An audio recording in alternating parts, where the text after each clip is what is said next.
Ladies and gentlemen, welcome back to the John Jasniak Show. I got two cool guests for y'all today, Ajay and Ben. What's going on, fellas? Going on. Thanks for having us. Yeah, man. Thanks for hosting. And this morning we got a little pump in at Lifetime Fitness, not LA Fitness, Lifetime Next Level. So yeah, now we're podcasting. Awesome to have you. Sweet. Pumped to be here. Let's go. So both of you guys are land operators, I would say, right? Like both of you are full-time buying and selling land investors. How long have y'all been doing it? Because I don't even know how. I think Ajay's been doing it for 4 years, you said, basically full-time the entire time, which I feel like is rare. Most people just don't come into this business and do it full-time. And then Ben, I actually don't know how long you've been in the business, so just over 3 years. Okay, just full-time the entire time? No. Okay. You full-time now? Yes. Yeah, I've been full-time for just over 2 years now. Okay. Yep. But how do you two know each other or work with each other? Yep. So I'll start the story off, and Ben, you can finish it strong. So I started in the land biz September 2020 is when I got in. I think I stumbled into like an RE Tipster random video on During YouTube. COVID. During COVID, exactly. And we're young. So I graduated college in 2020, started in corporate in July, and 6 weeks in was basically like, this ain't it. You know, I was like, I can't control my income. I can't control my time. What was the thing you hated most about corporate? Gosh, I think just feeling like useless. Like you were just a cog in the wheel. It was like, okay, we need a warm body to like make a PowerPoint. I'm like, dude, I'm getting paid 70 grand a year to make PowerPoints. Like, this is stupid, you know? And I just remember too, like, I think not controlling my income is what bothered me the most, honestly. Because I would sit there and I'd be like, man, if I just went out and sold like a $3 million project, I wouldn't even get a commission on it at my level, which is so stupid. And so I'm like, I have no incentive to work harder. I have no incentive to work longer hours. Why am I doing this?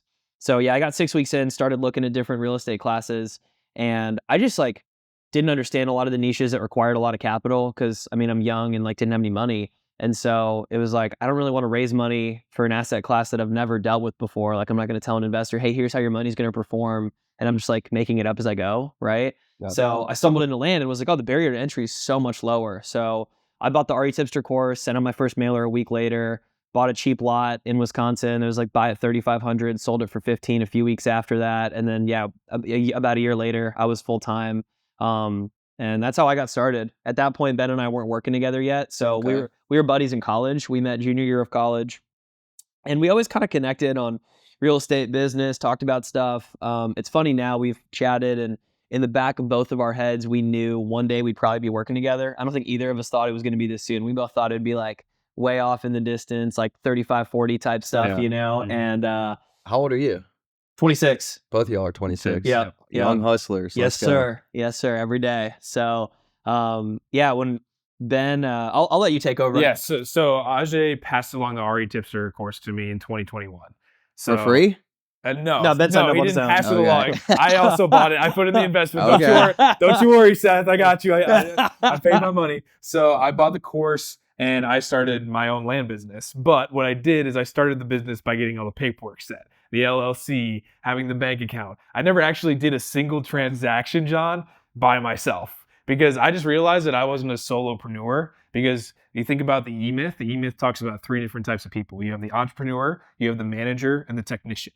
And I read that book and I was like, I am the manager, because I love just optimizing systems, optimizing process, working with people, coaching people. And I just could understand that that's exactly the archetype that I wanted to become. The solopreneur was just not the path for me. So 6 months, I had the business open and then I shut it down.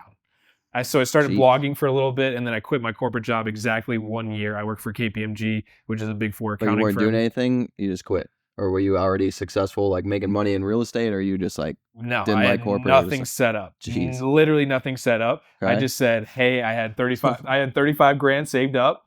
And I said, hey, I'm going to move down to Mexico and I'm going to retire. That's what I was thinking. Because $200 a month in Mexico, I can survive for the rest of my life in Mexico just with that 35 grand. Solid strategy. So I went down to Mexico, Merida, Mexico, for a week. And I said, this is so boring. I need to do something with my life. So I flew back to the States. I called up Ajay and I said, hey, I'm thinking about getting a land investing company going again. And he said, well, why don't you just join me? Like, I've already started and built a base here. Why don't you come with me? We already figured we'd be working together. Just like sit on it for a day, and then maybe we can think about potentially JVing on some deals. So it wasn't like a formal partnership agreement from the outset, but we decided, hey, let's try to do some deals together. I said, hey, what about if we look into Georgia? Because he was only doing Florida at the time. We ended up only staying in Florida after that. But we just started partnering on some deals. And from there, at the beginning of 2023, we decided to join as full partners together. And then I run the operations. He's more the CEO. Is that when you formed Assets for Acres, this company? Yeah, so it's technically the first LLC was also Assets for Acres. Funny side story, my now wife at the time girlfriend, her and I were chit-chatting about like, hey, I'm gonna start this land business, I need an LLC name. And embarrassing story, my first version of a name was actually Cash for Crop. Okay. Which just you sounds like the alliteration so though. I do. I love alliteration. Yeah. I've got like all these sayings for our teams and when I teach about different things. But yeah, Cash for Crop with the number 4. I was like, the URL's available, babe. This is it. And That's she was not like, bad, though. that's, yeah, she didn't have that same idea. She was like, this is dog shit. And so basically I was like, all right, smart guy, like, what's your idea? And she said Assets for Acres. And I was like, sounds kind of classy. I'm into it. So we started it. So when Do you Ben have and that I, URL? yeah, we do. So when Ben and I joined up, we basically just redid the LLC in a different state, and then we're 50-50 partners now. Nice. Okay. Well, that's cool, man. I think marketing and branding is a big part of this business. So Assets for Acres and then having the domain is key. I'm a big fan of working in something, well, with land related, that's cool, but with like something with your name to be branded, hence Jazzland. That's my nickname, or working with a last name or a nickname or something like that, or initials. But if you can't do that, Cash for Crop or Crops would be like a good farmland fund name or farm ranch buying name. I think your head was in the right spot there. But it's funny that you say that you didn't, like, you were all about forming the paperwork and the LLCs and all that, man. A lot of people don't take action, which when I'm coaching and teaching people, like, man, I bought my first deals just in my personal name. Same. Like, you know, you don't really need, as you get along, obviously you're going to have to LLC structure, tax stuff, etc. But hence the partnership. Ajay was the one who was like, I'm just going to go buy land in my name. And you're like, no, I'm going to form all the documents and paperwork and stuff. So I think perhaps y'all are the perfect match for one another. Exactly, because we always talk about how Ajay's the top-down thinker and I'm the bottom-up thinker. Okay. And I was in the setting of like, okay, salary is how you make money. Just like you get paid a paycheck, you get paid a paycheck from someone else who owns the company. So it was really definitely a rewiring and a reframe for me to come from a corporate world where you get a paycheck to understand, oh, this is how you build a business to actually like feed a company and to have consistent revenue and to feed a company with leads, with marketing, with sales. So it was just a full process, and it's been a great learning process to understand how a business works. But I think we balance each other really well in understanding that Ajay has so many ideas and then I'm more so the filter. Right. So Ajay always comes to me with his ideas and then he says, hey, Ben, I just need a soundboard with you right now. Like, what do you think about this? Sometimes as a friend, sometimes as a business partner, but we always just spitball ideas between each other to think, okay, is this the right next step for our business? Well, and it's funny too, because Ben mentioned he's a bottom up thinker. I'm top down. So I'm like, hey, here's like the end product. Here's the result. Here's the desired outcome that I'm thinking about right now. And because we've been working together for a couple of years now, I already know his brain is thinking about what is this going to look like day to day in the business if we needed to get that desired outcome. So sometimes I'll look at him and be like, why does he look stumped right now? Oh, because he's thinking about, sweet, who on the team would be doing this? What do I need to be doing to get this off the ground? That type of thing. And I'm like, hey, I don't need you there yet. I just need you to think, is this something we would want to do with our business? Is this an outcome we would actually want type deal? So it's funny when you're communicating with folks, you need to know like, what frame are they thinking about this from? Because if you can speak their language, you're just going to always have a more productive conversation. Yeah, I think that's important for negotiating and working with sellers too. But I'm curious because I think we all come from corporate. I was an engineer, y'all too from what do you think is the single biggest problem with corporate? Like, is it the pay ceiling? Is it you're providing a bunch of value to the company and you're not getting appropriately compensated in most cases? Is it just a time sink? Is it being trapped in an office? Like, what are we thinking? What is this single biggest problem if you can choose one with the corporate world? I would say the speed. Like Okay. everything's just so Interesting. slow. So like an example would be like if when I was an entry-level consultant, right? So I was basically like the world with like McKinsey and Bain, and people like pay them a bunch of money to either be subcontractors, like white collar subcontractors, or to like do these really cool projects. I was basically a white collar subcontractor is the best way to put it. Okay. And so I'd come into these companies, big Fortune 500 companies, and just like do IT audits for them, do that type of stuff. And it was fine, but like if I built meaningful relationships, I had to wait 5, 6, 7 years to actually monetize that relationship to do anything in the corporate world because my level was so entry level. And I would talk to leadership and be like, guys, like I'm capable of selling work. I'm capable of moving up the ranks. And they'd be like, you just need to wait 2 years before promotion and then another 2 years before promotion. And like I even pushed hard enough that like I broke out of the 2-year time box and got my first promotion right before I quit, which is pretty funny because they like promoted me because they could tell. I mean, like it's pretty easy to identify an A player, I think. Like you know what an A player looks like when one's in front of you. And like not to like toot my own horn, but like I was driving things, I was making things happen, and it still just like wasn't enough for me, And so I was like, guys, like I'm making 70, 80 grand a year. Like I if I can't make 300-400 a year, just like busting my butt, what am I doing here? I mean? It's funny that you mentioned McKinsey because I'm pulled up my Kindle. I was reading recently a book, When McKinsey Comes to Town. You ever hear of that one? McKinsey is obviously like this giant consulting firm, correct? And they consult on basically everything you can imagine, and they get paid large sums of money. Way too much. And a lot of times the stuff that they deliver is fucking absolutely ridiculous. Like study something, like do stoplights work and like their effect on traffic, and it's like some things are so obvious and they get paid crazy amounts of money and they deliver these BS reports. That was your job? Well, it wasn't quite that bad. It wasn't quite that bad. But I will say, like, we had this one company that I won't name, but it's like a Fortune 100 bank. So massive, multi-deca billion-dollar revenue bank. And we had this 7-figure project on my team, and it was me and one other person.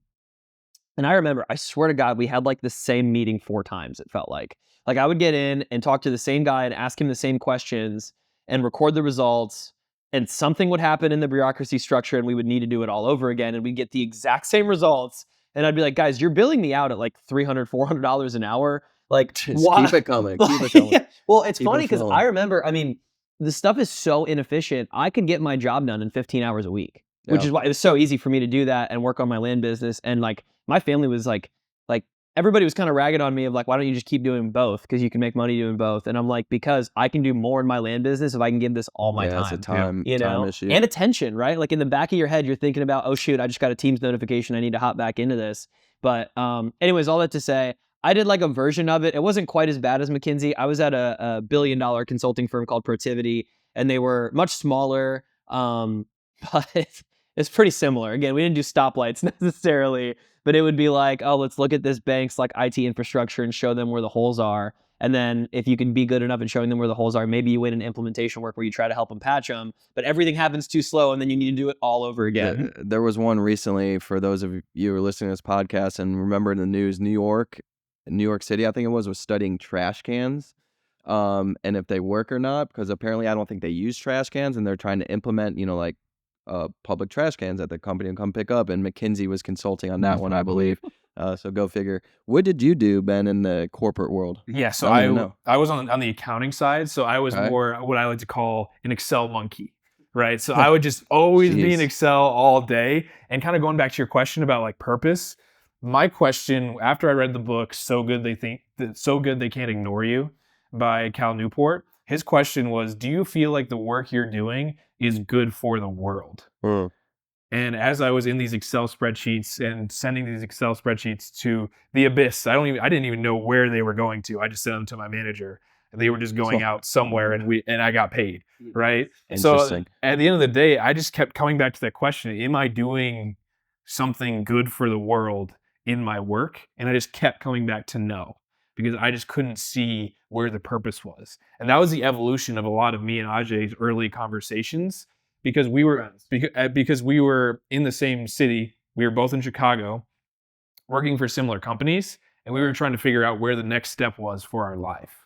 So Ajay would go to a lot of these conferences, land conferences, Patrick Bet David conferences. He would come back and we would sit talking for hours in my clubhouse, in my apartment complex, and we would just talk about his business. I had no stake.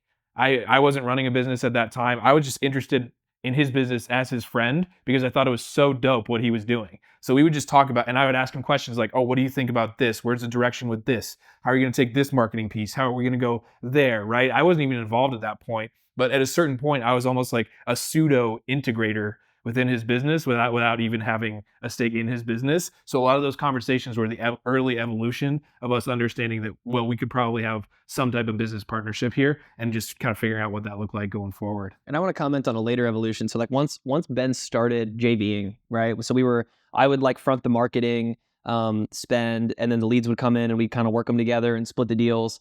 And I would get like a preferred return on the marketing, and then we'd have a JV split after that. It's a really good way to kind of test if this would be good or not. I don't know that I recommend it for everybody, but like I like the whole concept of like date before you get married type deal. And so it was a good way for us to test our working relationship. But I remember Ben would he'd get in the CRM and he would just start driving leads forward that he had no stake in. I'd be like, Ben, you moved this forward 2 stages. You did this due diligence. You like comp this property. Like, you're not making money on this deal. And he's like, yeah, but I just can't watch these leads sitting, dude. I just need movement and action. And I was like, this guy's crazy. I love it, And so it just like made sense. Like it was kind of like you read about the tycoons, Andrew Carnegie, super similar story where this guy came into another guy's business and just kept doing more stuff without asking for anything in return, right? And it's a value exchange. Eventually it just makes sense where it's like, well, dude, like I want you to keep doing this and we're both making money. Like, let's just keep going, right? Yeah, I think that's a indicator of, like you said, more of like an A player, a higher level operator. Like, provide value, ask questions, do shit, and then it will come around in return. Like, we were talking about this in the sauna this morning, actually. Like, people just expect to hop into this business and buy and sell land. They're going to get rich quick overnight. Passive income. Passive income. They do nothing. They don't provide any value to anybody. And it's like, sometimes you got to eat shit and do the grunt work before you can expect a return, obviously. But I'm curious. So y'all, fast forward, both of you are in the land business now. What would you say? Do you have like a bread and butter, or is your model more of like a flip model? Are you into subdivides, like wholesale? Like, kind of what is y'all's model at, call it assets for acres? Yeah. Do you even have one? Do you do it all? We do a little bit of everything. And I'll tell you this. I think what we're really good at is a lot of like the flips and wholesale. And I lump them into one thing because we run them through the same marketing machine, right? It's like What CRM do you use? We're using Pebble. Okay. Shout out to Jesse and Kevin, good guys. They've been great. A couple of years we worked with them, but we will send out a lot of neutral marketing has been like our bread and butter. So like text messages, RVMs, neutral letters or postcards in direct mail, cold calls. So you're probably having to handle a ton of leads then. Ton of leads. So we've got a decent sized team, 4 VAs in the Philippines, 3 staff in the US. And the leads come in, we process them, we comp them, we make offers, same as everybody else. I think the difference in like a flip/double close business is like we know how to do both, right? And so I've got different like sales scripts and templates and negotiations and talk tracks based on like what the seller really needs. Like if they're stuck at 70 cents on the dollar, but I know I can still make 30 grand on it, well, sweet, I'm gonna tie them down and isolate a price objection. And as long as I can isolate it well, then now I can twist the conversation to start talking about a double close talk track. Oh, is price the only thing preventing us from working together? Yes. Okay, great. Well, then are you in a rush to sell your property? No, I'm not in a rush. Got it. If you're not in a rush, here's something we can do. We're really good at buying property. We're also really good at selling property. And so what that means is we're going to lock it up at this price that we just agreed to, and da-da-da-da-da. And now I'm going to talk them through what a double close is, get it listed on the market, make sure they know that, find a buyer, make my margin. But it's the same marketing machine, just with a little bit of sales zhuzh, if How many leads do you think y'all are handling? I don't know, call it like per month. Per month? Running through this sucker. Depends on the month. Anywhere from like 80 to 200. I know that's a bit of a range, but like you've been in the business long enough to know things just ebb and flow, right? Let's talk about the VA thing real quick, because for those of you listening, know that I am anti-VA. I'm a huge proponent of full-time hire, and I'm always willing to learn and figure out what other people are doing, and perhaps there's a better way to do it. But for me, when I'm using VAs, I just feel like I'm constantly spinning my wheels. Like I'm having to do so much training, hand holding. Perhaps I haven't found the right VAs or put the VAs in the right role with the right direction for the right task. But for me, I find so much more value in employees just paying them, call it $100,000 per year, as opposed to multiple VAs and having that employee just laser focused and super productive for me. So I don't know. Perhaps you could speak to that as opposed to the VAs and like that model. Totally. It's been really important just in our hiring process. I guess when we think about it, we just kind of look at the individual task or assignment. We have a lot of specialists within our business. Okay. So we just found that texters overseas have been really effective for us just to really be effective at getting that type of volume moving on a daily basis. So we've hired 2 texters who help us, and then we have 2 lead managers.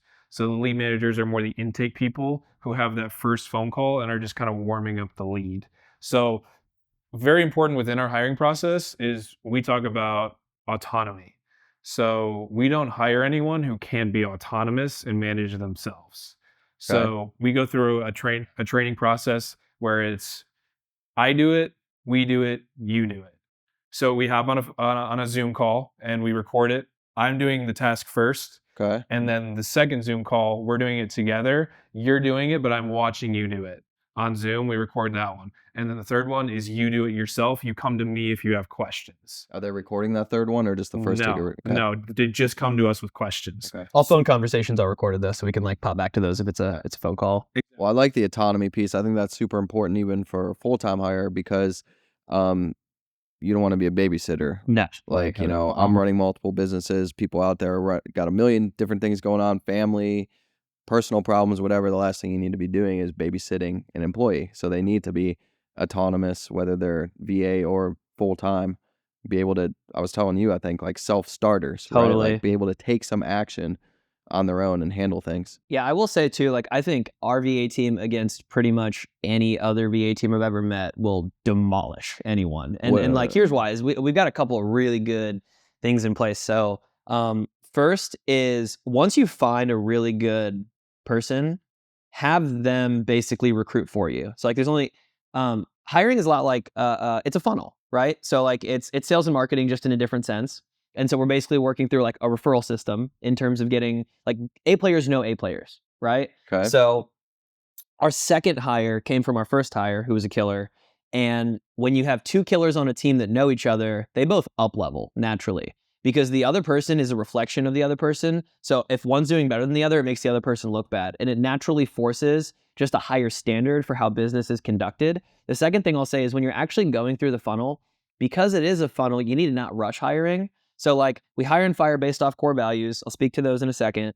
In our job description, I like anti-corporate job descriptions. And here's why. It's because we're Define not that anti-corporate. Yep. So when you think about a corporate job description, right, you kind of have an image of what that looked like. We are looking for an enthusiastic hire to join the Assets for Acres team, you know? And it's just like, it's all that BS, fluffy, like fluffy type stuff. That's mimicking some lady from HR right Yeah, there. exactly. Right.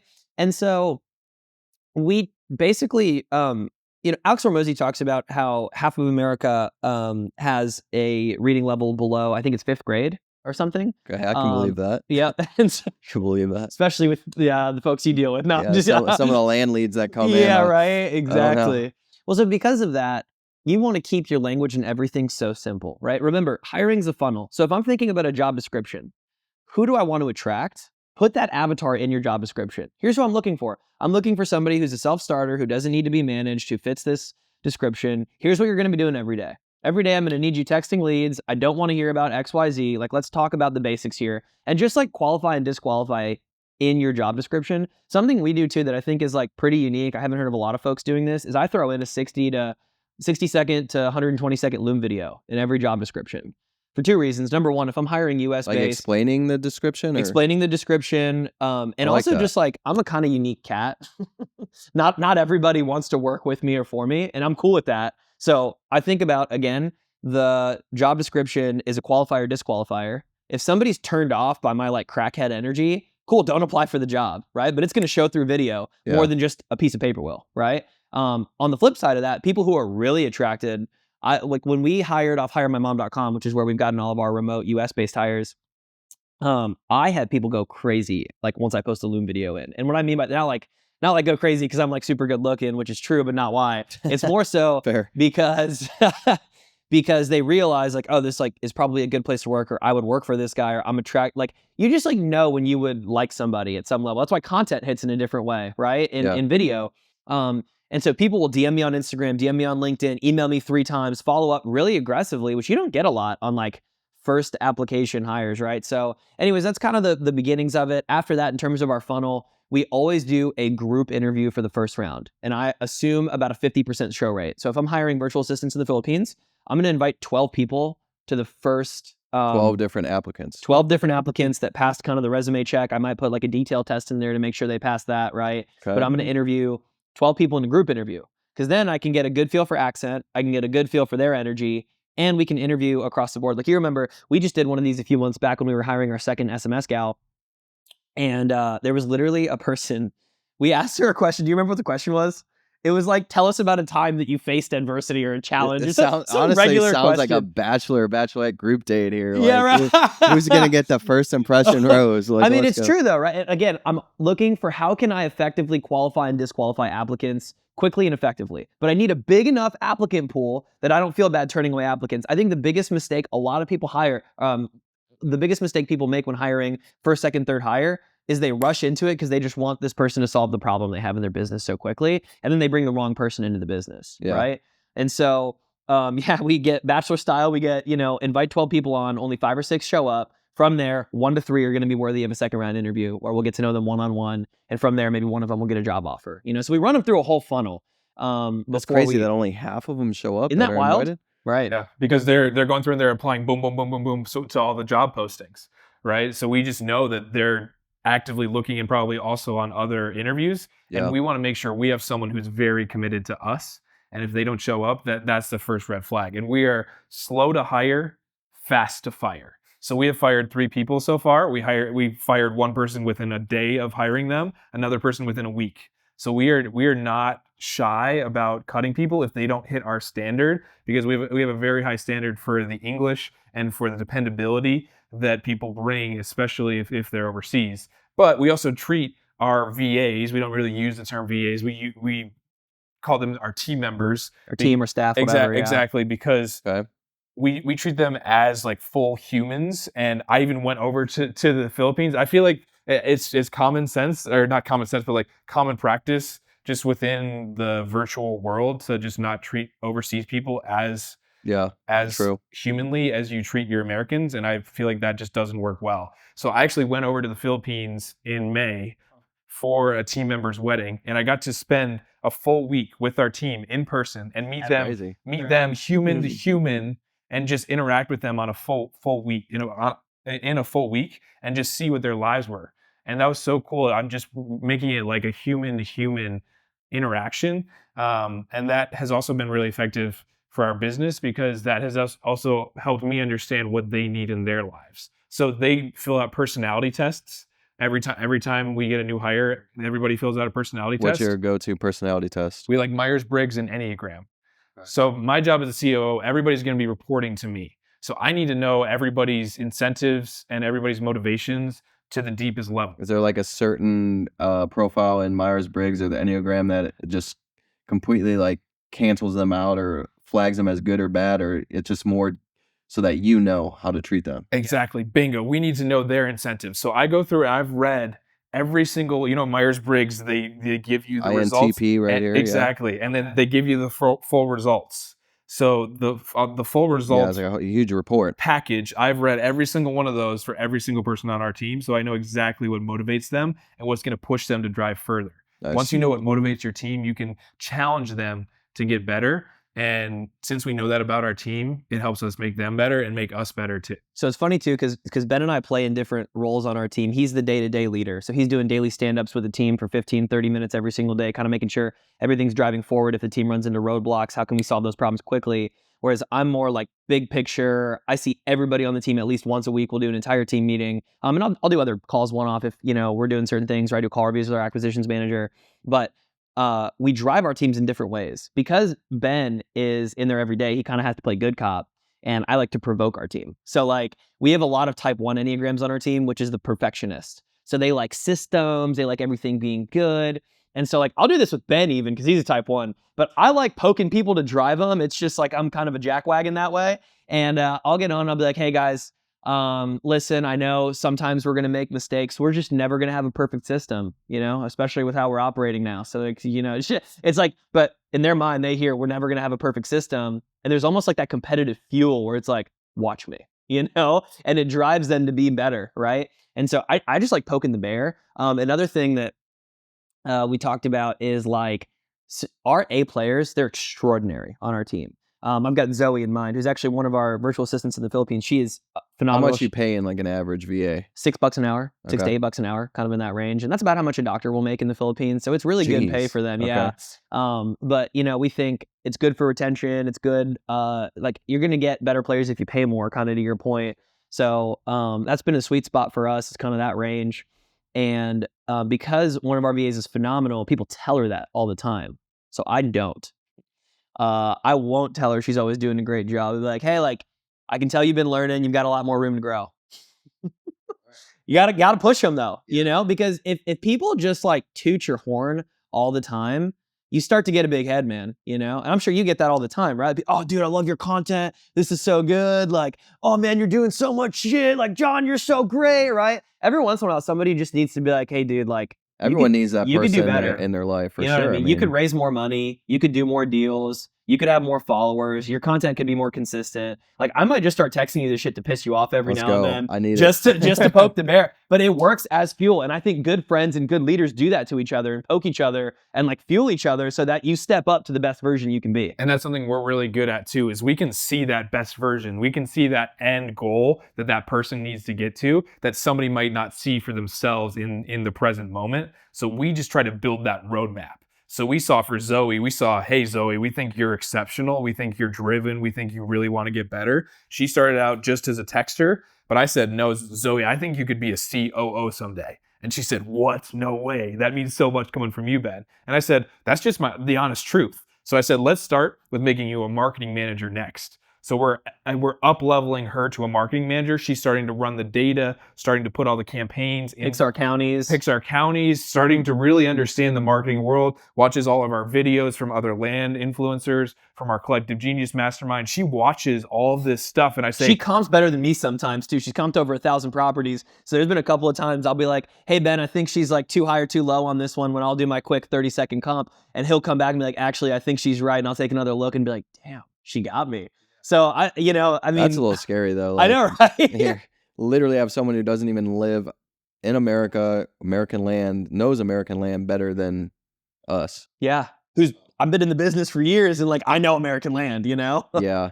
And it's funny. I kind of do the same thing with Brian, my guy, almost like good cop, bad cop to whether it's leads or other employees or contractors or whatever.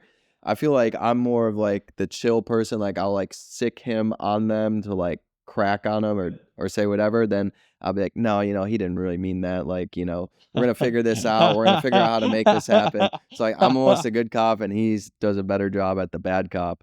And then he went through kind of a trial period. I'm a big fan of, we call it like the consulting agreement, like a consulting period. So it's basically just a consulting agreement that an attorney make up.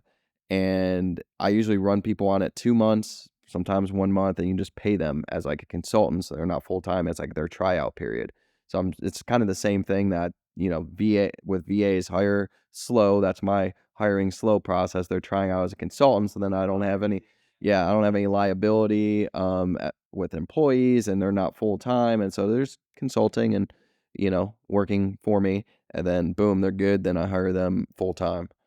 That's kind of my way to do it. But I don't know, man. VAs still scare me. I've worked with VAs for content creation and stuff for social media, but that's about it.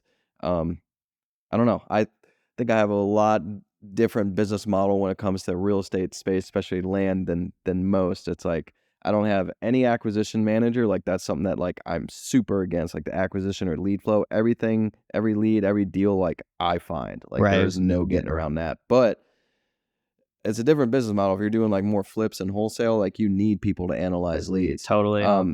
I just the neutral. Have you ever tried anything other than neutral letters? Like the neutral letters, you get a lot of BS leads, like people calling in, like I want $1 million for my $100,000 piece of land. Yeah, and I mean, man, I just did a 2-hour sales training with a group yesterday, and I got a question about how like, what do you do with leads when they want way more than market value? And I'm like, it kind of depends, right? So like, if you give me a 40 acre in Hudspeth and they want $1 million, I'm kind of all right, kick rocks, dude. You know, Yeah. but like, we had a property. I can't remember where this one was. It was that one with that title company that was trash closed that we double closed. Enos Dennis. But it was it's like 1 acre infill kind of deal. I remember this seller. I'm pretty sure he wanted 60 grand. All right, and it was probably worth 25, 30. And our acquisitions manager followed our system. She offered him 10, locked it up at 10, sold it for 30. You know, and so like, I think when people don't call those leads and still make the offer, they're leaving money on the table. Well, it doesn't hurt to make the offer. Never, right? But like, I feel like most sellers who are unreasonable, you're obviously not reasoning. It's true. With them. It's more most of a of numbers. the time. You feel like it's a numbers game. Totally. And that's where I started doing the math, because our acquisitions manager is like about $2,000 base a month plus like 2% commission is what we give her. So like not anything crazy, but she's got an okay enough base. Anyways, so when she is making offers, I like did the math, and it was like, if we get 1 in 25 of those deals that other people wouldn't even call the lead, it only costs us an extra like $300, right? And on average, we make 15 grand on a flip or a wholesale. And so when I looked at it through the like numbers game, I'm like, she's not maxed out on time, so we might as well milk all our leads. It's kind of how I viewed it, you know? And you can have different philosophies. Some people like just like the really qualified leads and are willing to pay more for it. I also know she definitely leaves money on the table. And I tell her that because I do sales training with her every single week. Like, but when you're doing a big volume shop, like I'm just not going to look at every single lead every day. What I do know is I also have taken trips where like I went to Korea last year with a couple of land guys. We were out there for 10 days and I got back and we got 3 contracts. One of them was in Upshur County that we were talking about earlier. Let's go. Bought it at 50, sold it at 120, you know? And it's just like, hey, yeah, we might leave some money on the table, but we still get deals that I would be inconsistent at because I like live a lifestyle where I travel for work and conferences and like, God forbid I take a vacation, you know, twice a year with my wife or something, you know? Yeah. But I don't know. There's money out there. It just depends. But again, we have different models. Yeah, but I see so much opportunity.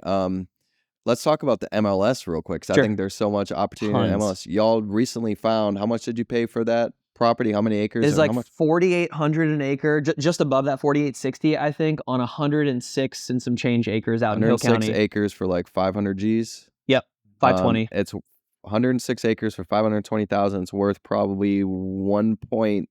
Let's call it $1 million conservative, but like more than that, probably 1.2. So you're gonna double your money. You found it on the MLS. Yep. So like you literally were looking online and you scooped up 500 Gs at least from just online, simple subdivide. Really not much to it, and you're gonna make $500,000. Exactly. Why do we think more people are not just utilizing that strategy? So I think for starters, for whatever reason, people will view leads like in a weird way.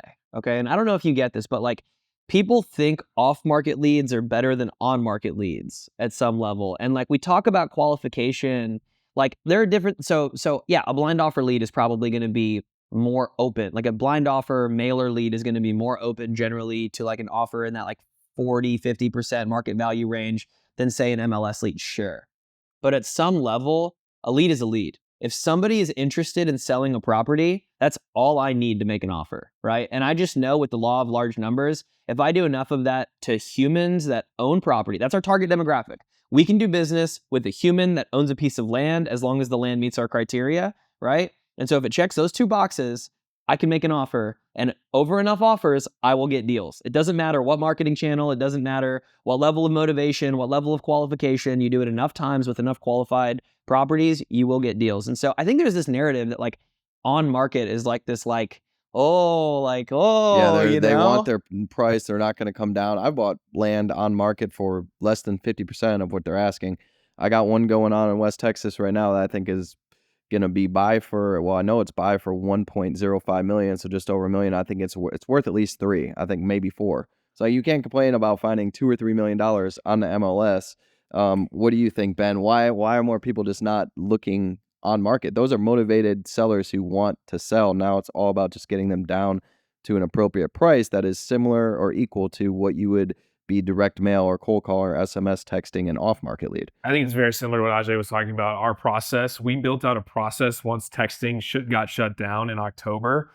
We built a process to have our team scout on-market deals, and it just goes the exact same process through our pipeline. True. We just have them identify properties, comp the child parcels, and then make offers 50% of that end market just value. offer what you're offering off market. Exactly. Exactly. It I'm goes just to going the to say no. That's the worst case. exact same process. So it's just scary. building out a robust enough process that can be transferable to another type of lead. Like your process, the way you built out, is transferable to off market as well. Yep. So it's like you have enough experience at this point to know it's all the same shit. It's just putting it through a different type of pipeline. And that's exactly what we did when we had to find another way to find deals. Once off-market texting got shut down, we stayed adaptable. And that's what this business is all about. That's what you're so good at. That's what all the best people in the land space are so good at, is staying adaptable. You always find new counties to transfer your business model to. We always look at new counties too, but we also look at new marketing channels as well. So it's like staying adaptable and staying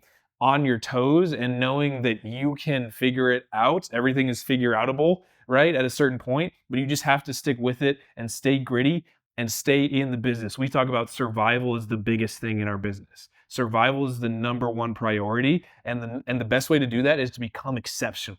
And the only way you can become exceptional is if you stay doing the thing and stay focused, Get the reps, and stay consistent at putting in that work. And we were at an event here recently in Denver, and you were talking, and one thing that really stood out is when you basically said, I don't know if you called it surviving, but whatever it was, like the more consistent and longer you stay in this business, like most people either give up or take their foot off the gas. But I've been doing it now. It's going on 8 years, which is crazy to think about. This winter will be 8 years, and you guys have been doing it 3-4 years. It's like the more consistent and you just keep doing this, whether it's land or whatever form of real estate, really, the amount of knowledge you gain, the amount of network you grow just grows exponentially. So I think whether you call it surviving, I call it consistency. I think that is definitely in this business one of, if not the top factor to success. I mean, I could be wrong there, but what do you think? I mean, that's got to be key. Totally. I agree. I also want to put in, like, there's such a lack of, there's a lack of emphasis on the people in this business. So like, I said it earlier, I'll reinforce it now. We can do business with people and properties, and we need to check both of those boxes to be able to do a deal. Okay. And so, like, even when I'm thinking about on-market outreach, you and I were talking at the gym this morning about a property we were both looking at. And you know, we're going to call Joe here in a second. We're going to call him. Let's go. But it's not a coincidence. I went out and saw you at the RIA meetup you did out in Fort Worth a few weeks ago. And I was like, oh, let me just play in Jazz's sandbox and see if I can like do something. So it's kind of your fault as to why I'm even messing around out there. I was just curious, you know, and having fun and like doing market research, right? And there's so many deals out there, right? It's funny because I'm dealing with this realtor and he ghosted both of us, right? And was giving us terrible information, and the APN's not on the listing, and the no lat long, like no location. And his cover photo is like land for sale. And I'm like, what is this, stock right? photo. But it reminds me when I'm thinking about people, like we have a script for realtor outreach when our team does it without us. And one of the first questions we ask is like, oh, like, what's your relationship like with the seller? Because I always want to know if it's like your cousin or your brother or buddy from church. It's a different kind of sensitivity to making them an offer versus like, if I know, oh, like it was just an expired listing and I locked it up. I'm like, okay, sweet, we can lowball this guy. He doesn't care about the seller at all, right? Yeah, this guy just wants his commission. Attachment. So something I tell my team a lot is like, in the people business, that's what we're in the land business, but we're in the people business. If I can get the person to understand we're on the same team, we have a higher likelihood of working together. How do I do that? If I know this realtor wants a commission, got it, man. Hey, look, so I think you and I both just want to get a deal done. What do you think it's going to take to get it done? You know, and I can play with tonality and we can talk sales all day long, but it's like, how can I make them think we're working together? I had an off-market property owner recently. We locked it up, freaked out, like randomly freaked out, served us with a letter from his attorney that said our contract's null and void. was like, what? Like we were about to, it was a buy at 70, sell at 140. So I'm like, no. I'm getting my hands in this, right? So I double dialed the seller every night for 9 nights. Finally got him on the phone. And like, man, I could do a whole podcast episode on this conversation because it was wild actually. But we got on. He was so ready to hang up with me. If people want to learn negotiations, I recommend the book "Never Split the Difference" by Chris Voss. Have you read that one? Of course, yes. So good, right? And I was on the phone with my buddy John before I got on this call, and he was telling me like, "Hey, dude, just I forget what it's called, but do the thing where you like rag on yourself immediately." So he hops on the phone. "Hey, this is Ajay with Assets for Acres. Like, we're supposed to be buying your property out in Park County, Colorado." And he's, "Oh, we shouldn't be talking, right?" And he's about to hang up, and I'm like, "Listen," I forget his name, so I'm gonna call him John. "Listen, John, you probably think we are terrible, horrible people, right? No, I don't think you're terrible, horrible people. It's just," and you know, I can tell he's struggling. And I'm like, "Hey man, I totally understand. I'm so sorry with what's been going on. Can you help me understand what's happening? Because I'm one of the owners of the company. We're a small team. It's just me and a couple people. We buy and sell land. Last I knew, we were doing this deal. I just lined up the money to get it ready to go, and we're ready. But all of a sudden, I see this letter from this attorney, and I'm confused, right? And I'm sounding scared and confused." Yeah. And basically, his wife has dementia, which sucks. And so she like forgot they had signed the contract and then like wanted to use the property. And it was like this whole messy situation. But if I looked at this at face value and said, well, shit, we got this letter from an attorney, a lot of people, we sought counsel from I think 5 different investors, and 3 of us were like suing for specific performance. I was like, dude, we don't even know what's going on. Like, there's a people element to this business, but they're focused on the property element. And when that happened, I'm like, I don't want to get into some messy lawsuit. Imagine if I did that and found out this lady's got dementia. And now I'm like, dude, I feel like a shitbag. Like, I'm just out here suing this lady with dementia for her property. Jeez. You know, exactly. Yeah. So when I get on the phone, I'm like, okay, well, let me ask you, in the best case scenario, is it that you guys just get more money for your property and we release you of your contract? Or, you know, it's like, is it we release you? Is it you get more money? Like, help me figure out what's going on here, John. I want to like find the best solution for us. How can we create a win-win? Because I've got costs on my end, man. I've got payroll. I've already lined up private money. They charge me interest. So I'm trying to humanize the situation so he realizes, oh gosh, this guy's got a problem too. You use help me language so people go into problem-solving mode, right? By the end of it, he was giving me marriage advice. No joke. End of the call, he's giving me marriage advice, offered me 15 grand just to get out of the contract. Didn't answer him because I knew that's not what he really wanted, right? Just based on the conversation. Next day we get on the phone, gave him another 30 grand for the property. We still made 40 grand on it, you know, so we double closed it even. So we didn't even need to actually raise private money. It was a win-win-win. But that happens when you focus on the people element. I think that happens both off market and on market. Like if I know, oh, they've had it in the family for a long time, and, you know, guy's about to die and he just like wants to leave money to his kids because they don't want the property, but he's not in a rush. Okay, well, I'm not going to offer this guy $2 million on a $5 million listing. I might go try to meet him. You know, can I meet the seller? Realtors don't always like that, but a lot of times they like to do business with people they like, right? If I can do that, I might be able to work out an owner finance offer, something more creative, but you need to understand what's going through people's heads so that we can actually solve problems and work with them and do the people side. I don't remember what question you asked, man. I just went on a roll. I'm sorry. Love it. Well, I think I've never really thought about it, and this is a mental note I'm taking in terms of the realtor's relationship with the seller. One thing that I always like to do is go in and see who the seller is. Are they in a state? Do they live in the same town? Do they live in the same state? Like, that kind of helps me get an idea of like, okay, if it's in a state, they might be willing to just liquidate and let it go. They're probably not going to accept a seller financing arrangement. That be very rare for them to do it. How many sellers are involved? Like the one I'm doing now is 25 different sellers. So like the seller financing on that is never going to happen. We're going to have to do a proration of 25 different people. One person's going to be like, no, I want my money. And it's going to break down. So right. I've always thought of it in that terms of like, look up the seller, maybe do like a address search or, you know, a name search or a personal report on them, a background check, something like that, find out some more info. But think of it in terms of the realtor's relationship with the seller could be super powerful as well. Is that subdivide, the one you're doing, the 106 acres, is that the have y'all done any other subdivisions? Like small ones. We did a 40 acre in Arizona that we cut into a 20 and 210s. Nice. And we did one in Florida that was a 40 we cut into 220s.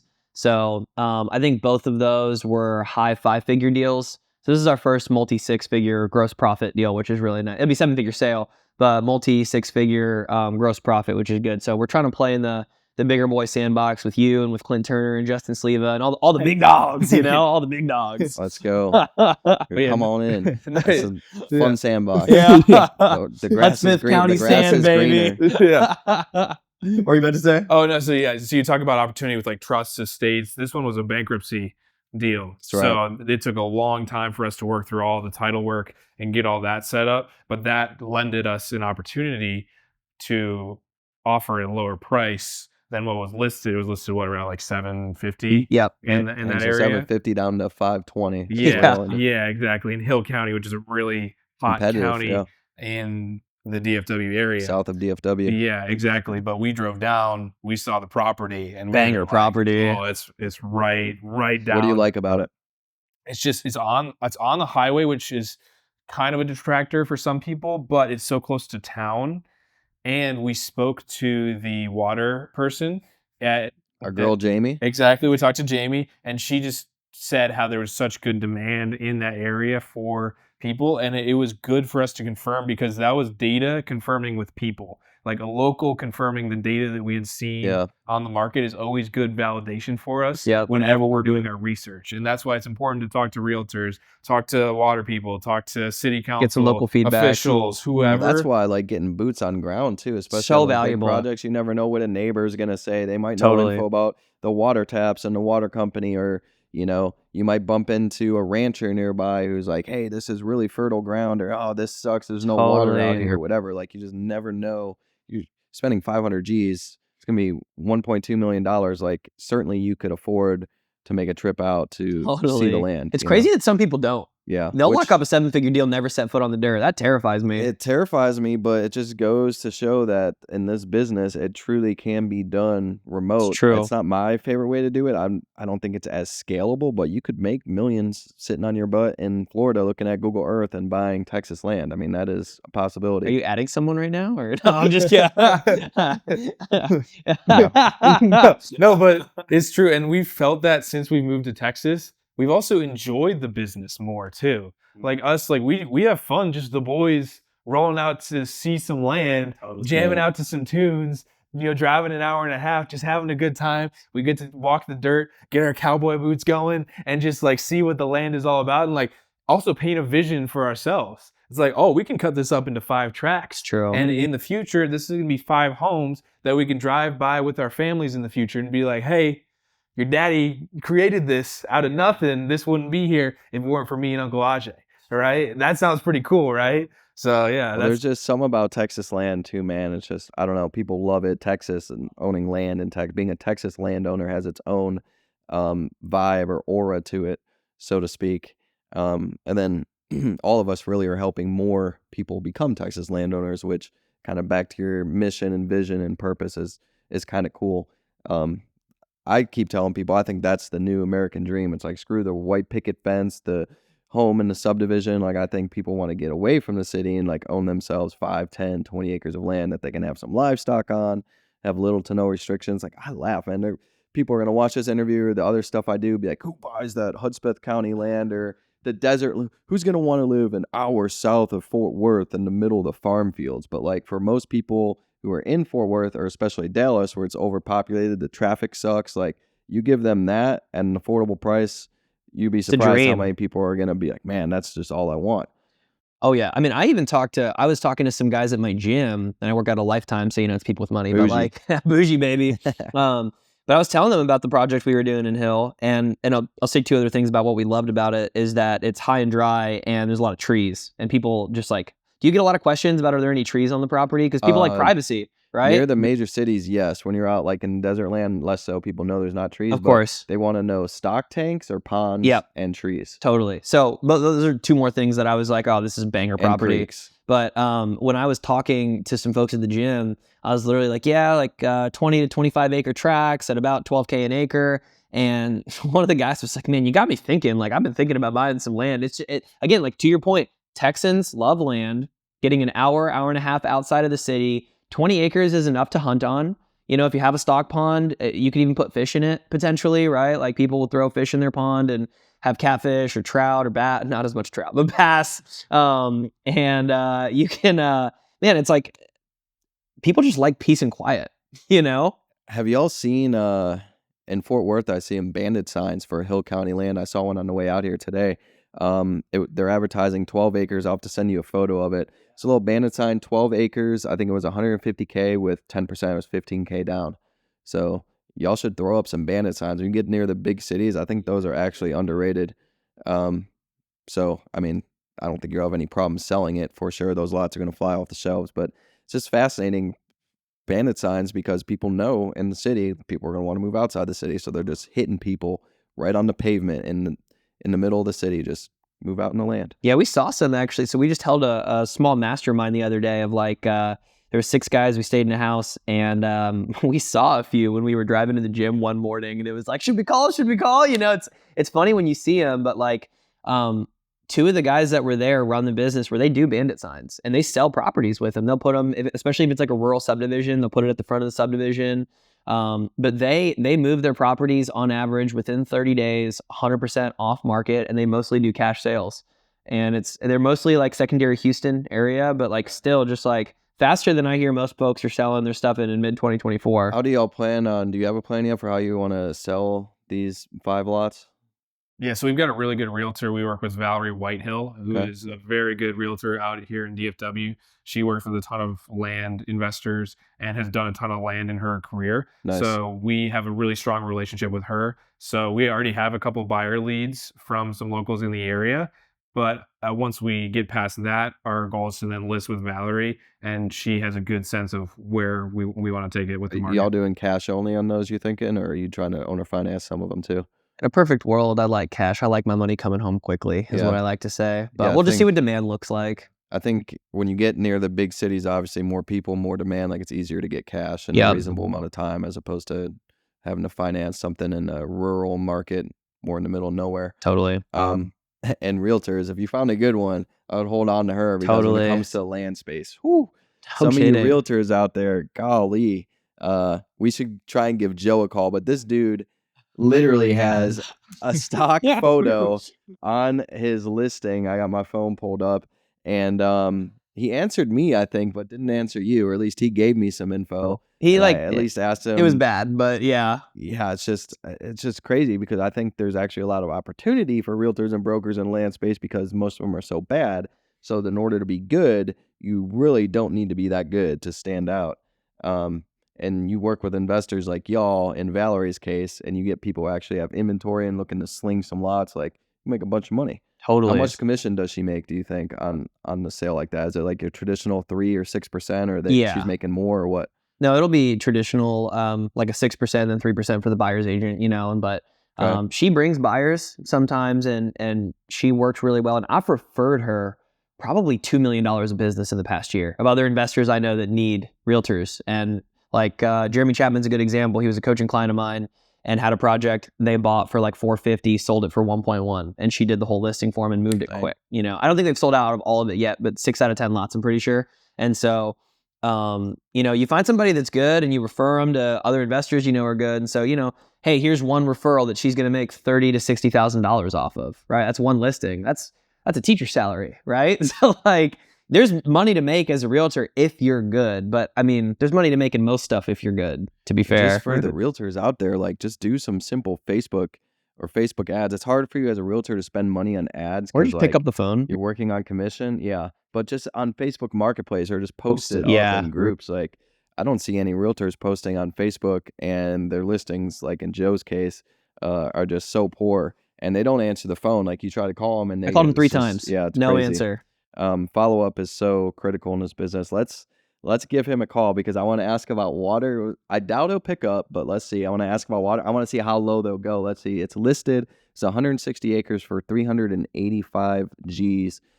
And I already told him I think that's too much. I'm going to tell him I'm down around 200 if he picks up the phone. See what he does.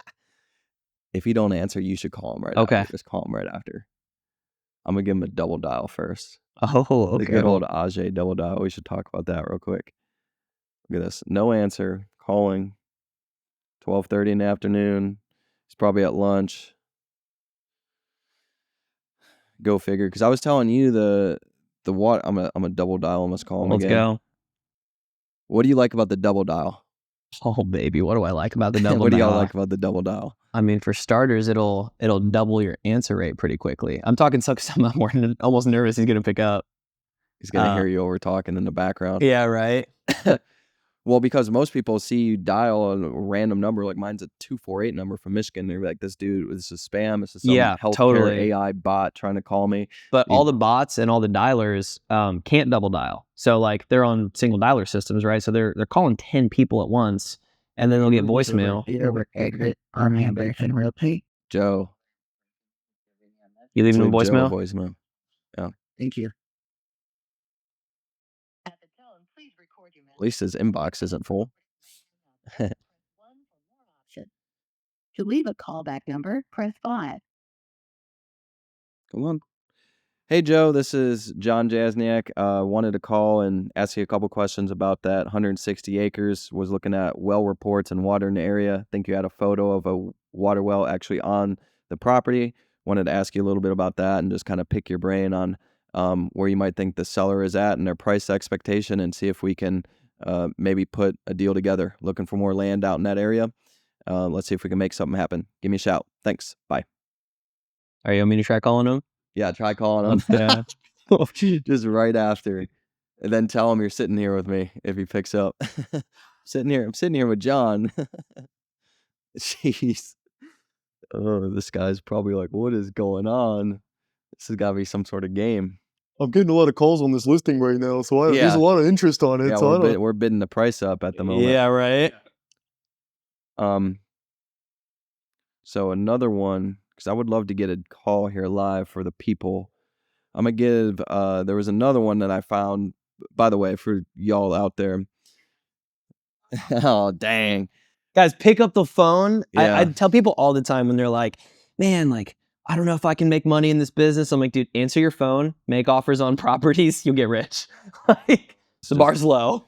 I look on land.com every single day for property, and I was on there today and I found this 650 acres. I don't want to say where exactly how much they have it listed for, but it's less than $1 million, and it's a pretty good deal. I think I've done a deal out in this market. It's a little bit slow moving, but it caught my eye, and I'm on there every single day. For those of you who want to be serious in real estate, whether it's multifamily, land, single family, storage, mobile homes, whatever, I think, correct me if I'm wrong, I think you gotta be tapped into the market just about every single day, if not like several times a week, just like looking at what's going on, what any new listings, what is prices going up, prices going down, or things like slacking and staying on market for an extended period of time.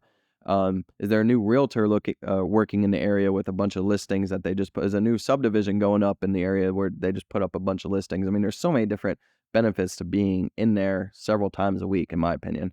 I don't know. Most land people are not, though, which is crazy. Missed opportunity. Yeah. Back to they aren't interested in the MLS, I guess. I'm definitely hitting the phones a lot more on the MLS after hearing this from John. I mean, I know just in the past month, seriously. I mean, there's been times where I'm sitting and I'm like, I have a 2-hour gap in my calendar. I have no seller leads I can call. Ben, I'm just gonna hit on the MLS for a little bit. I'll make calls and I'll make offers and like drum up some stuff. I mean, you can drum up business really quick doing that. Yeah, second realtor not picking up the phone. Go figure. Well, it's lunchtime, John. Yeah, it's 12, I gotta go 12:40. get my Chipotle burrito bowl. Maybe take a little nap. Cole's been. I'm not even gonna leave this one a voicemail already. Yep. So I love the texted. double dial because, no joke, on average on a cold call, so like somebody doesn't have your number saved, they'll pick up 1 out of 5 times. This is kind of the data we've seen. You ask cold callers, you'll get between 19-24%. And so you hit somebody with a double dial, immediately perceived as probably not a spam caller. It's probably like an actual human on the other line. Okay. It communicates importance and urgency because it's like, oh shit, this person's really trying to get a hold of me. Yeah. And when you do that, you just trigger sometimes the adrenal system in people where they're like, oh my God, are my kids okay? Is somebody okay? Right. Sometimes you will piss people off, but like, I think the key is like, we'll double, triple dial pretty frequently on our team. And if somebody picks up and they start angry with like a, what do you want or whatever, like, hey, you just act normal. Because, like, I think people feel how you tell them to subliminally. It's why movies play music. They're telling you how to feel. It's why, like, if you ever see adults with kids, some kid hits its head. If the adult's like, oh, kid starts crying like that, right? Versus on the flip side, if they're like, you're okay, buddy, come on, let's go. They're fine. Kids just keep walking with stride unless they're genuinely hurt, right? And so I think adults are the same way. You need to tell them how to feel. And I do that with my messaging where I'm just like, hey, John, it's Ajay, man. I've been trying to call you. Or don't even acknowledge that you haven't been able to get a hold of them. Just like, hey, just calling to see if it's a good time to chat about your XYZ County property, you know?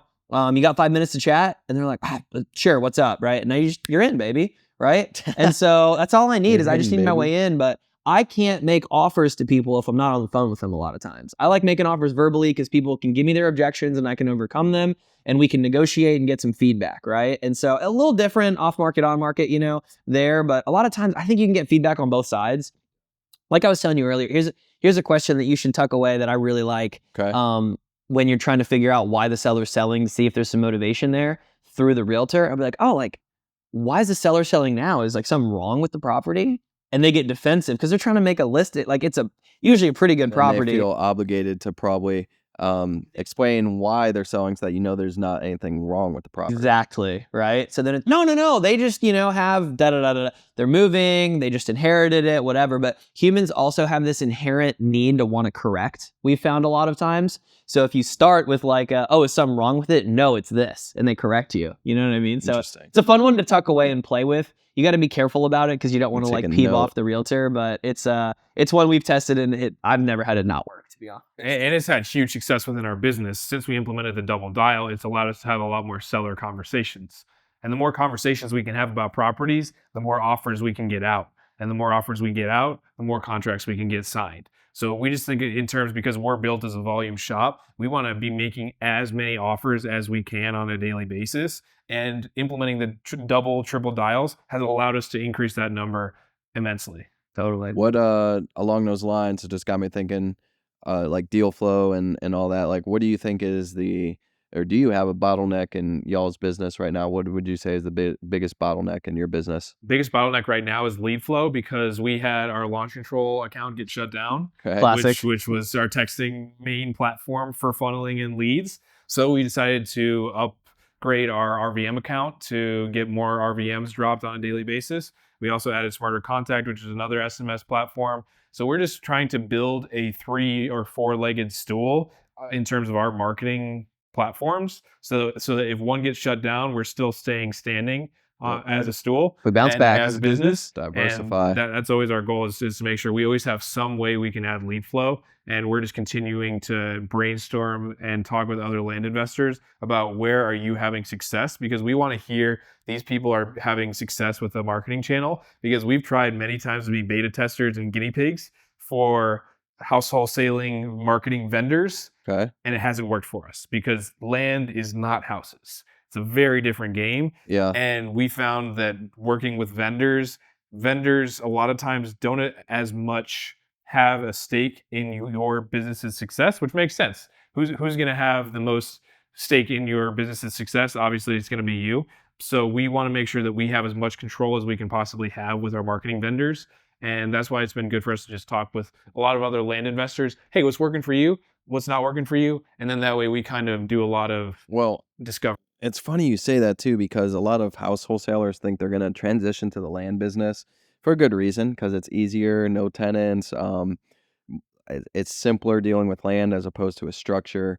But most of them, for whatever reason, fail and can't make the flip, which you think would not be the case because it's easier. And I don't know what it is, but just their systems, their processes, their lead flow, their CRMs, it just they can't make the switch that often, which I don't know. It's just they're used to overcomplicating it or something. I have no idea. My favorite question from house wholesalers is they're like, how do you comp the land? Like they're like so dumbfounded and like I can't get an appraisal that's accurate on it. Yeah, right. Within a week, like I had a gal hit me up on Instagram, and I'm sure you get this all the time. Of people that are like, hey man, can I take a call with you? And like, if I don't know who it is, I'll just throw out some random dollar amount to see if they're legit. Like, sure, I'll do it for $300 for an hour or whatever. And she hopped on this call and was actually like pretty motivated. And she was like, hey, like I can't figure out rural acreage. I come from the house world. I transitioned to land. I flipped some infill lots. I have leads that are rural, but I don't know how to do this. And so I almost felt bad. I charged her $300 for this because like, I mean, you guys know it's like not that complicated to comp a rural lot, right? It's like, I mean, the closer you can get, the better. You want like and kind property, like and kind utilities. Let's go average price per acre within like standard amount of deviation, more or less, right? It's just like the basics, right? So if I've got like an 8-acre tract, go look for like 6 to 9 acres, price per acre, kind of similar, you know, give yourself some margin for error. What we do all the time, right? Literally 2 months later, she sends me a screenshot. I got a 20 grand wire today from a rural property that I like knew how to comp because I was like, let's freaking go. Like, so she was an action taker. Not everybody is, but and you helped her with that, dude. You delivered, which is sweet, value, and she made it happen. Totally, which I love to see. But it's funny, like it actually is a roadblock for people. A lot of times they ask you, who buys this shit? You know, and it's like, man, there's people out there. Everybody owns a property. Somebody owns this property, right? So like that means at one point there was probably a buyer. Why wouldn't there be another one? Like, don't overthink it. Yeah. No, I agree. To wrap this up, I'm curious, what do y'all think? Let's try and keep it land specific. What do you think is the biggest opportunity, or what are you most excited about right now in the business? Ben, let's start with you. Like our specific business or just with the industry in general? Either or, like whether it's your business, something you're excited about, just like a huge opportunity you see, like what are we thinking? I think we are building so many tools in our tool belt because we think of our business as a barbell. We have the flips going on a daily basis, and then we have the other side of the barbell, which is the larger, more home run swings. And I feel like we're getting a lot more home run swings, and that's going to allow us to take a lot more swings. You think about a home run hitter, the more home runs they hit, the more likely it is that they're going to hit more home runs because they've built that acumen to understand what that skill set looks like. Yeah. So I think we're just starting to build a skill set of a lot higher dollar leverage deals. And that's where we want to play. Like more subdividing, for instance, or what? Exactly. So we're going to keep that flip business going to keep our team going because our team has brought a lot of our big deals to us, and then we run them more operationally on the back end. So we wouldn't have a lot of these leads if it weren't for our team. So we need our team to keep feeding the volume shop that we have built in order for us to have those home run swings. But we now have that tool, those tools in that tool belt for us to continue moving up in terms of how big the projects we can do. And like I said, the longer you stay in this game, the higher the likelihood it is that you'll have these big dollar spread deals coming across your desk. And I think as long as we stay in this game, and that's what I like to tell people, my recommendation to people is don't get in the land business unless you plan to stay here for 10 years. Just don't get in it. Don't get in it because it's hard. To stay in it. It's not easy. And like if you're not committed, you're gonna fail. But if you are committed, you can definitely be successful. And I have full confidence that we'll stay in this business for a decade. And that's going to allow us to take those home run swings and make big money. And along those lines, I was talking to someone the other day, and my advice to them was they had a flipping business. You can't shut that down when you're trying to transition and do the bigger deals. Absolutely not, yeah. More risk, more study, more time, energy, and everything involved in learning how to subdivide, for instance. You can't just expect to get rich quick and do your first subdivision overnight. It's not going to happen. You got to learn regulations. You got to learn markets. You're probably going to need some minimal contractors, at least a surveyor, maybe a well driller, a road builder, whatever it is. I mean, these people come in, they think they're just going to, I got a 40-acre piece in Florida and I'm going to subdivide it and make $1 million. It's like, well, how many pieces can you subdivide it into? Do you need to build a road? Like, do you need to do drainage studies, engineering? Like, what is going on? And it's just like... And you find out it's all wetland. Yeah, exactly. Meanwhile, they've shut down their flipping business and I'm going to go full on into subdividing. It's like, no, take your time, study, learn how to do it, regulations, etc. before... At the end, I think everyone's goal should be to subdivide and probably go ground up and build your own buildings and scale massively and do developments. But at the very least, you should be subdividing, I think, is more bang for your buck as opposed to flipping, but it's not going to happen overnight. I don't know. Ajay, what are you most excited about? Man, I've been diving into, I'm sure you could tell throughout this interview, but like the past year, I've been diving deep into like sales process and the people side of this business. And I think I've accidentally carved out like me being that guy in this niche a little bit. Okay. And so I'm having a lot of fun up-leveling our team on the sales front, while also like I've been getting back on the phones just for like the fun of it, you know, and like in my first week doing that, just this past week, I'm literally just from RVMs dropped, phone calls come straight to my line and open phone, and I just work the whole thing. And I've already gotten a contract and a verbal, and both are about 15, 20 grand deals. What's more important? I've been thinking about this a little bit recently. Deal flow, so finding deals, or sales, dispo of land. What's more important? Oh gosh, man, that's a tough question. I mean, if you haven't found any deals, you have nothing to dispo, right? Well, if you don't dispo make any money, you can't go find That's deals. true. I guess that I guess the one thing there is you could find deals and buy deals with other people's money. It's true. So and as you long don't as your need to overhead sell was and have low, cap- it wouldn't matter too much. But So deal flow, I Um, think, would be most important, probably under that logic, Yeah. and then sales a close second. But I do think most people don't put enough energy into dispo. That was a big takeaway we had at this mastermind last week, was just like, man, you talk to 80% of investors and they're like, oh, I just gave it to a realtor, threw it up on the MLSland.com and I'm waiting for the stuff to come in. And it's like, man, you got to be proactive. Like literally the other day, Ben did a live and he literally was just cold calling LLCs in the area that have bought land in the past couple of years, and we got 3 people to go walk the property. You know, there's so many ways to get people who might be interested. Like, what is a lead? It's somebody that might be able to do business with you, right? So find out who that might is and go target them and figure it out. But there's so many ways you can be proactive off market. We just started doing Facebook Marketplace as another inbound lead generation source that you taught us, by the way. So we weren't doing any, and we hit up my boy John. Like, hey, oh, dude, can you show us? I'll pay you. And he's like, no, man, I'm a freaking angel. I'm just gonna hop on with you guys. And you showed us, and we executed, and we've been getting Facebook leads steady since. And it's been really good for us. But yeah, I'm excited about the sales piece of this business. But man, I think dispositions is so important if you're trying to grow your business, because cash conversion really matters. This is something people don't think about. Is like, you lock up a property, you buy it.